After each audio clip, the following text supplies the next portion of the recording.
Hi, my name's Shareen, and I work here at Study Group. I teach project research skills, and I'm also working in industry as a project manager. So I work for many big banks and pharmaceutical companies, mainly in the financial sector. But today I'm going to talk to you a little bit about project management and some of the tools and what we use in industry. So first of all, let's start with what is project management? Now, project management really is about the application of, it can be processes, it can be methods, it can be knowledge. It's basically something new, it's skills in order to achieve project objectives. Now, this could be implementing a new system, a new SAP system. Enablers could be, for example, it could be IT enablers, as well as more resources.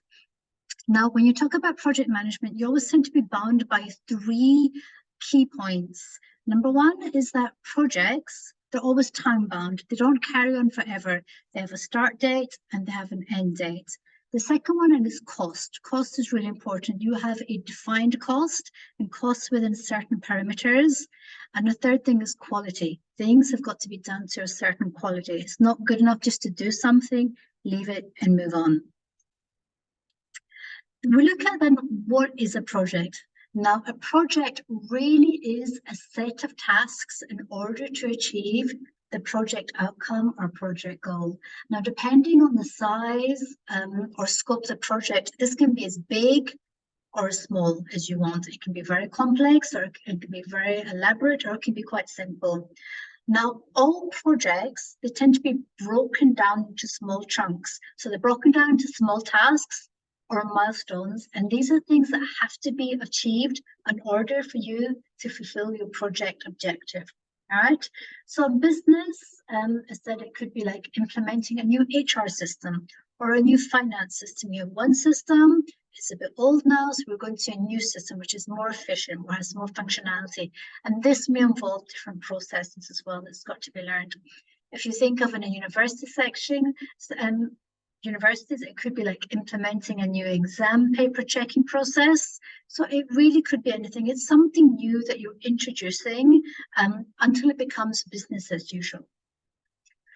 Now, in industry, we tend to talk about a standardized transition framework. What this means is when we implement something new, what is the phases that you go through? Now, these are the phases here that we often use. Now, we look at the tools and systems that's needed for the change. Is there any training? If you're going for a new system, perhaps it's new training on the system. There might be new ways of working, like new processes. There might be new processes to claim expenses, for example. Now, all this information has got to be communicated to people. So this is what we call stakeholder communications, and as well as tracking and monitoring. Have the changes landed correctly? Are we where we're supposed to be? Are we getting the best returns, or KPIs, which is key performance indicators? Now, you may ask, what makes a good project manager? Now, often people talk about the hard skills. The hard skills, which can be budgeting and scheduling. It could be like contract management, procurement, planning, like who does what, why we're doing it, who's doing it by when, as well as stakeholder management. This is making sure we talk to all the different levels in an organization. But however, when it comes to project management, what is really important is what we call the soft skills. Now, soft skills is communication. If you don't communicate to people what you're doing and why you're doing it, it's not going to land well. You're going to get resistance. It's about being people focused and team focused. It's about delegating, because as a project manager, you can't do everything yourself. So you have to use expert people from different teams. And it's making sure you have that vision. We're here, what we want to get to here. You have to have that vision. You've got to communicate the vision of where you want to be, as well as being positive, enthusiastic, like, okay, so we have this way of working, we want to work in this way, and this is why, and these are the reasons. These are very important in project management. And sometimes it's more important than the hard skills of planning and scheduling. Something you should be aware of.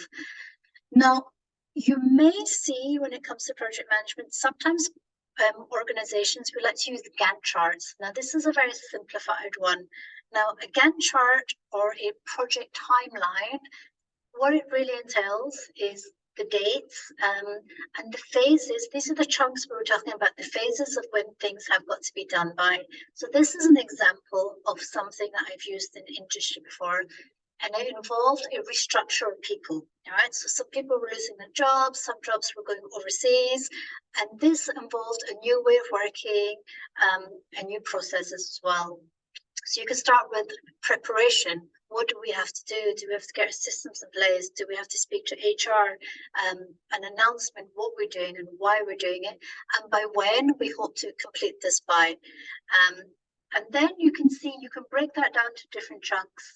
For example, the staff in this organization, we had to do some workshops with them to make sure they were ready and they were aware of what was happening, why it was happening. Then we employed people in the teams to talk to them as well as reps. We had interviews, so people had to interview again. And this is what we call a timeline, so you can see when things are happening. At the bottom, I put stakeholder engagement because communication is so important during projects. What we see is you communicate, then you communicate again and again and again. So this is a very simplified version of a project timeline. Now, what I like about project management is that you can apply it really easily to your studies. Now, as well as teaching in the study group, and I work in industry, I'm also doing a PhD. So I understand about deadlines and submitting things on time. And with project management, I do use those skills for my homework, for my assignments, group work, which I feel will come handy to you. So when we think about project management, we ask, what is the question? What's the task? Like, what is the assignment? What do you have to be doing? When is it due by? Then from there, you can set a timeline, similar to the timeline you've done here. Like, what do you have to do stuff and by when? All right. And you can set milestones. For example, I've completed the introduction section, or I've done my research, or I've done my reading. So you break it down into chunks in order to get to where you want to be. Now, a good thing with projects, as we said, we always look at time. We also look at quality, all right? So quality, when you think about assignments and homework, quality could be you need to reread the work, you need to check the work. And what we always do in projects, we always give ourselves something called a tolerance. Now, tolerance can be a tolerance in terms of time.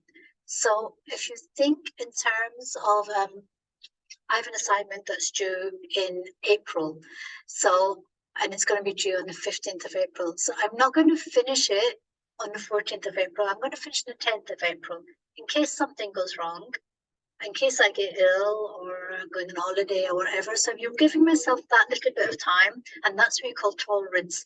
And projects, we'll use tolerance for cost as well. We have this much budget, but we may go 10% over. This is within our tolerance. And then, as we say, with projects, it's so important, and this is the same thing with work that you do at university, to review it after you submit it. So after you submit it, you'll get a mark. And then you look at it, you're thinking, what can I do better next time? We do the exact same thing in industry. Once things have happened, we review what could be better, how can we learn from this?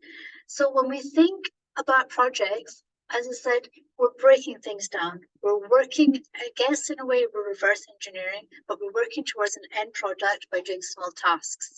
And we're sort of rewarding ourselves. So like, okay, I've done the reading, I've done the introduction. So project management, I find, is a fantastic tool that not only is applicable in your personal life, it can be applicable to your studies and as well as industry. Thank you.